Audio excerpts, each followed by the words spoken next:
Hello, I'm Anna Welsh. Welcome to State Library Victoria and our beautiful domed reading room.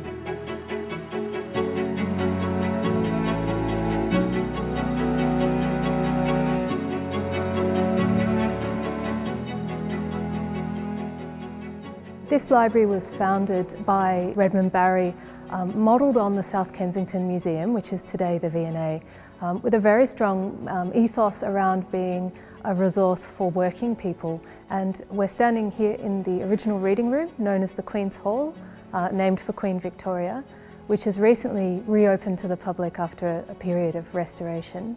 And as you can see, it's a really beautiful and grand space. And so this is where all the collection was originally, and also display cabinets for exhibitions of books and collection items.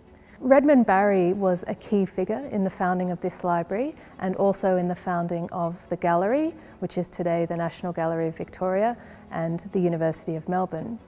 He was an Anglo-Irish Protestant lawyer who emigrated to the colonies in 1837, arriving in Melbourne in 1839.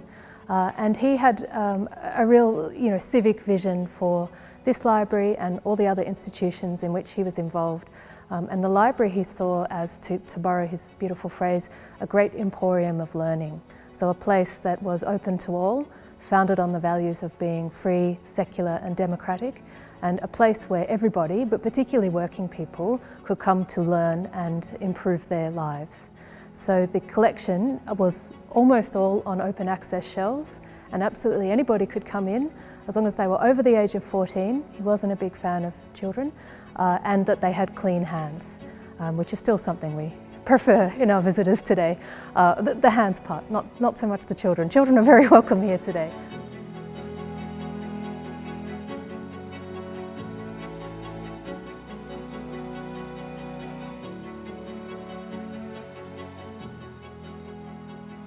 So we're here in the secure collection storage where all the heritage collections are kept at SLV. So that encompasses a lot of different types of material, photographic, pictorial, ephemeral, as well as books, of course. And we are near the section of rare children's books, which is a big component of the rare books collection and well used by researchers all over the place.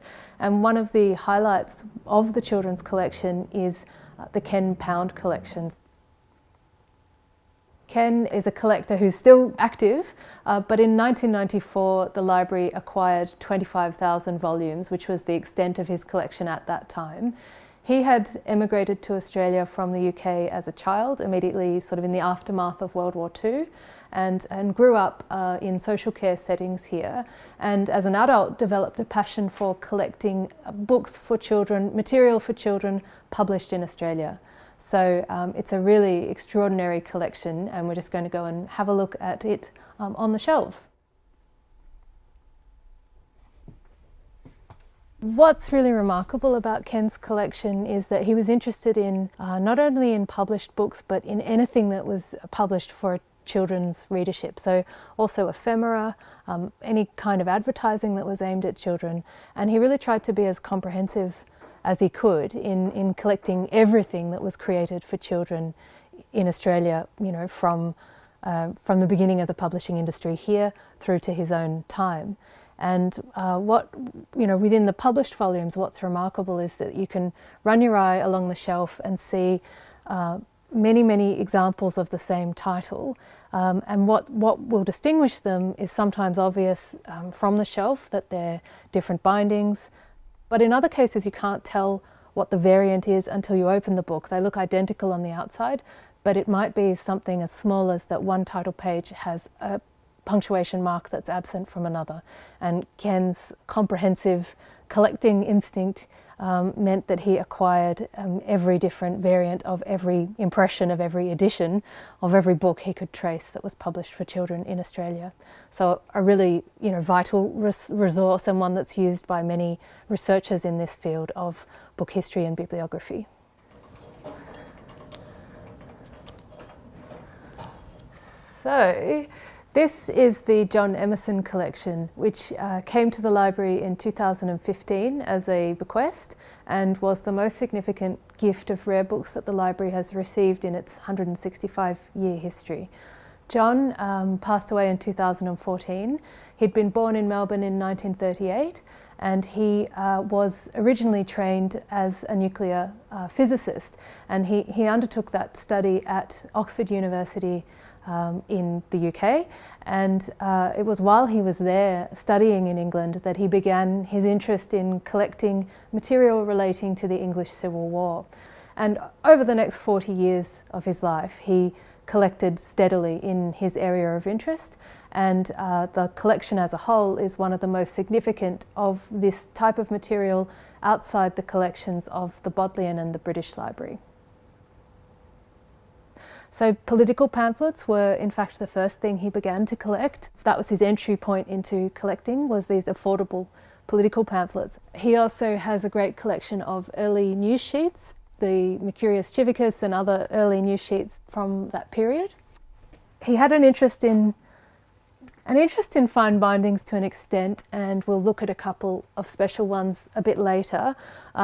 In general, he tried to buy books in very fine condition, so he often bought more than one copy of a text to acquire a better copy, but he was also interested in acquiring multiple editions of texts, and that includes literary works from the period, so long runs of poems such as Philip Sidney's Arcadia. Also some fantastic editions of John Donne, and really the highlight, I suppose, or the focus of his collection were works by and around and about Charles I. And probably one of the most special highlights within the collection is this edition of the collected works of James I, which was specially bound for Charles at the time that he was the Prince of Wales. And you can see the feathers of the Prince of Wales there with his initials on this binding, which is an extraordinary, unique copy of this important text. John's collection came into this library in 2015, and actually the process of bringing it here was really complex because another part of the terms of John's bequest was to keep the books in his shelf order. And that was a challenge, both logistically but also in some ways philosophically, because as a library, there tends to be a preference to keep collections using the Dewey system and not to have new prefixes or to separate collections within collections. But in this case, it's hugely important that we were able to agree to that term in his bequest, because what it allows us to do is really understand John as a collector. And so the subject of John as a collector is one of the other areas of research, quite aside from the books themselves and the period of history that they cover. So you can see here on the flags in each book that there's a new prefix for the Emerson collection, rare M, and a number which indicates for us which shelf it resided on in John's original library. So John also had a system of marking his books. His bookplate is present in all the volumes, but he also included a sort of accession number. So in this case, that tells us when he purchased the book. In this case, JE 6939 means this was the 39th book he purchased in 1969. So actually that was an early acquisition for him. He'd only really started collecting the year before, in 1968. So there's a lot of information in this collection for those who study provenance.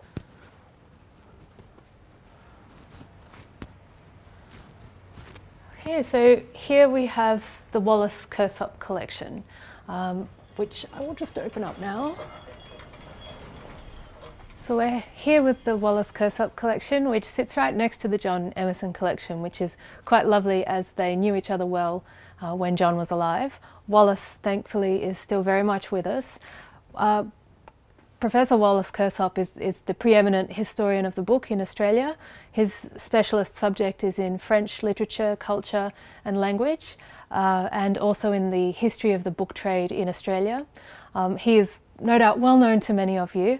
a really significant supporter of the library over a large number of years. He's also very important in Australia and New Zealand as one of the founders of the Bibliographical Society of Australia and New Zealand, which had its first meeting here in the State Library buildings, in the boardroom, I believe. And Wallace is still a member, was a president of the Society for a very long time, continues to be a very active contributor to everything the Society undertakes. Since about 2015, he has begun donating his research collection of predominantly 17th and 18th century French books to the SLV. It's an extraordinary collection in its own right and a really wonderful counterbalance to the Emerson collection with its focus on English material. Between these two wonderful and generous collectors, they've increased our holdings of pre-1800 books by 50% in the last 5 years, which is pretty amazing when you think about the 165-year history that it took for us to get to that point before John and Wallace gifted us their collections. Another reason Wallace is very significant to us at the library is that he very generously has funded the Foxcroft Lecture, which is an annual lecture named after a significant librarian and bibliographer here at SLV, A.B. Foxcroft, who died in the 1930s. And the lecture series happens once a year. An invited expert comes to speak on a bibliographical topic, and many of the speakers you will know may even be with us today. And in 2013, Wallace and Joan also began the Foxcroft Fund, which is a special fund that enables people to donate specifically to support rare book acquisitions. So we're extremely grateful to Wallace and to Joan for their ongoing friendship and support of the library and of those of us who work in the collection over many years.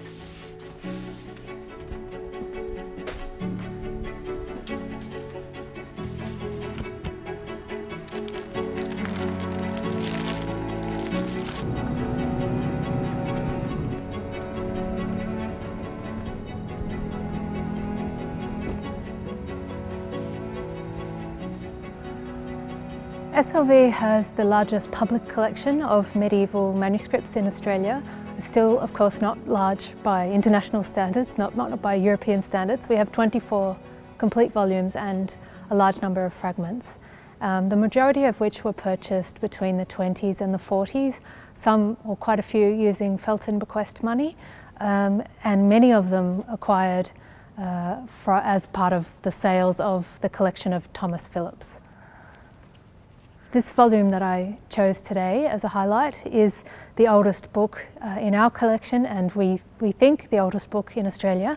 It's a late 11th century copy of Boethius's De Musica, which was copied probably in northern Italy in that period, and it's a significant early medieval witness to that text, and quite an extraordinary survivor, and an extraordinary book to find here in Melbourne, and a really significant manuscript in our collection with some wonderful diagrams in red and green ink, as you can see here. Quite a lot of disintegration of the green ink, as is quite common, but in other places it's still very fine and very legible.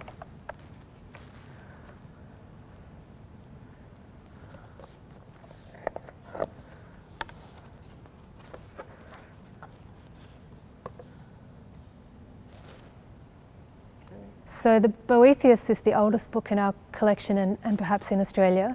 This is another in the medieval manuscripts collection which has a place of honour because it's believed to have been made for Lorenzo de Medici, and one of its remarkable features is that it's still in its original Medici library binding, which was colour-coded, and red was the colour for histories. You can see it's a tooled leather binding. We're missing the clasps, but it's otherwise in quite remarkable condition. As I said, it's bound as a history, but it's a text that's now more commonly thought of as probably satirical. It's the Lives of the Augustan Caesars, which was written at the end of the 4th century or the early 5th century. Lorenzo's name doesn't appear in this book anywhere, but there are lots of clues as to his ownership. Immediately you can see on this beautiful title page the Medici arms in a number of places in this border. We can also see the broncone, the laurel branch, which runs all the way around this border, which was adopted by Cosimo as a symbol of the Medici family. It was also a symbol of victory and of course associated with the god Apollo. His personal motto, Le temps revient, the times return, is found in the banderole that runs around the broncone. And if we look very closely, it's a detail that's difficult to see today because of the tarnishing of the silver pigment, but the Orsini arms are found in the upper margin, and that is taken along with the date of the text, 1479, to be perhaps a sign that it was made as a gift for the anniversary of Lorenzo's marriage to Clarice Orsini. So quite a remarkable opening to this volume. It is believed to have been decorated by the Florentine workshop of Mariano del Bruno di Jacopo, and there's a number of other books associated with that workshop that were made for the Laurentian Library. So this is one of those. And I'll turn some pages so you can see some of the fabulous historiated initials, where we find portraits of the emperors whose lives are represented.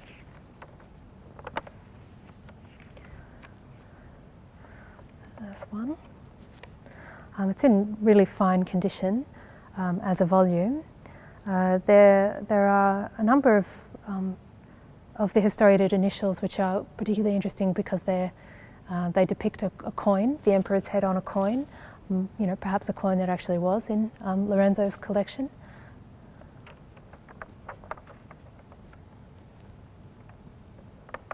There we go, there's a coin. And of course this magnificent and very characteristically Florentine palette and style of border decoration.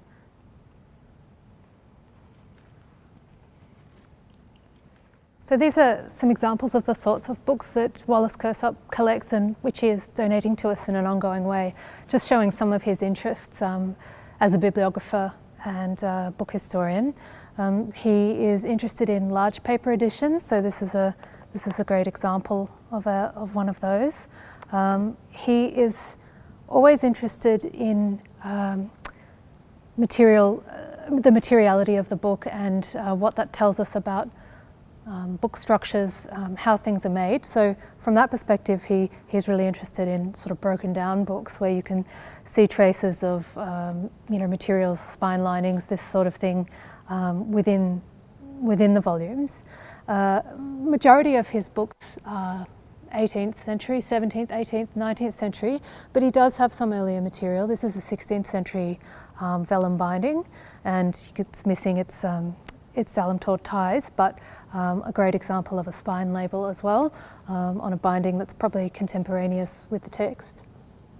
And then some examples over here of waste reuse in bindings, so manuscript waste in this one, a manuscript on vellum used as the binding itself in this case, some more printed waste on the inside as the paste down. And then, other sorts of binding materials, so paper, domino paper bindings, and also stationer's bindings. And this is a lovely example of a set in paper wrappers with original spine labels. Wallace was also interested in the organisation of libraries and library history. So there's lots of information in these books that speak to his interests as a researcher and his focus as a collector.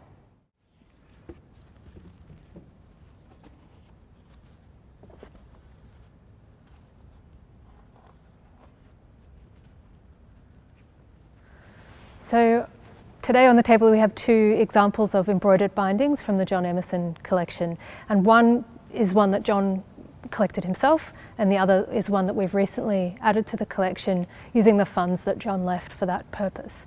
So the first one, which John collected, is a 1636 edition of Richard Hooker's On the Laws of Ecclesiastical Polity, and it's a 9th edition of the text. It's not particularly There's nothing of note inside the volume, but what is of note is its incredible embroidered binding, which has this really distinctive raised wirework cartouche featuring a lion's head and cornucopia at the bottom, surrounded by coloured silk embroidery of 2 military figures, one on each side, and birds and flowers around them, also sequins, and the whole has been embroidered onto a base of white satin.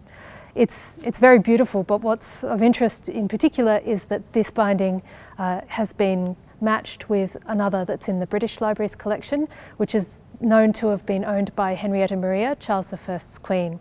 And this binding is missing its fly leaves and title page. Sorry, this book is missing those pages, which is an indication that something may have been cut out because it had either a dedication to Henrietta Maria or perhaps even a signature of hers. An incredible thing to have in the collection, and we're really excited then in 2019 to be able to add to it another that seems to have been made by the same workshop. So there were 5 known bindings associated with that workshop to date.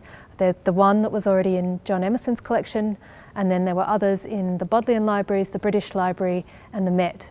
And now there's a 6th, which is also here in Melbourne in Emerson's collection, which is a 1634 Book of Common Prayer and Bible, published by Robert Barker.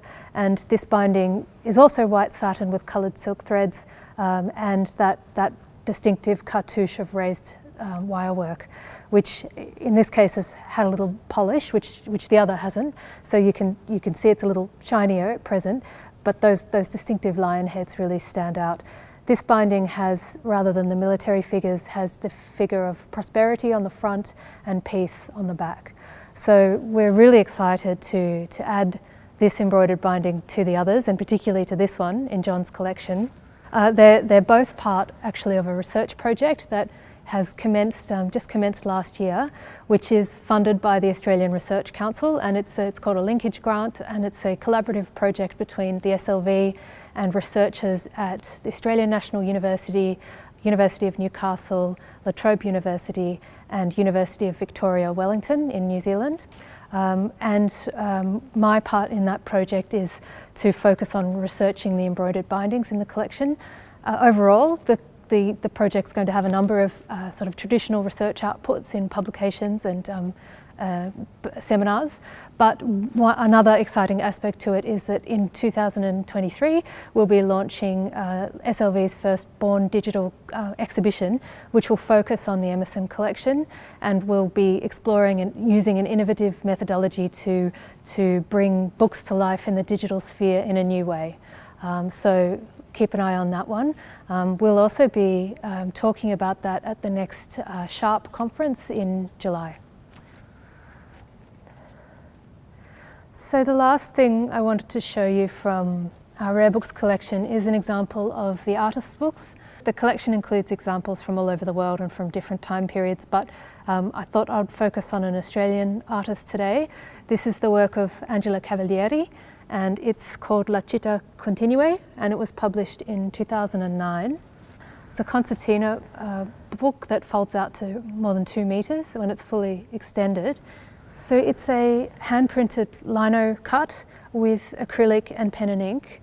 And Angela, as an artist, she's Melbourne-based, of Italian heritage, and she's known for her large-scale works, which are often really layered, feature a really layered use of text in particular and language. And she's spoken often and written about how her Italian migrant heritage has played a really important role in her artistic practice. So this work, Le Città Continue, or Continuing Cities, is a response to Italo Calvino's work Le Città Invisibili, Invisible Cities. And Angela chose to respond to Calvino's text because of the way it gave her a sense of time and space, and of the notion of the doorway and text as a sort of gateway into a new world, an invisible space of imagination. So this is what the book looks like when sort of almost fully extended. And you can see that form of the archway of the door is really prominent when you see it repeated, and that sense of the infinite. And Angela, in her artist statement, which I'll just quote from, describes that in a really beautiful way. She writes, "I wanted to create the sensation I often have when entering and re-entering a city. For me, it feels like a continuous journey, and although cities vary, it appears that you're in the same space and you can dissolve into it. Through the book, you are entering from one passageway into another, but they appear to be the same space. The arch symbolizes the passageway, and on opening the book, you view a large arch which slowly diminishes to the last page." So I thought this would be the perfect book with which to finish our virtual visit to SLV Rare Books today, in part because it's a great example of the fact that our rare books collection is really expansive, includes everything from medieval manuscripts all the way through to Australian artist books produced very recently. I think this form of the door, the archway, is a great way to conclude, in part, of course, because I hope you'll be walking through our real doors in real life at some point soon.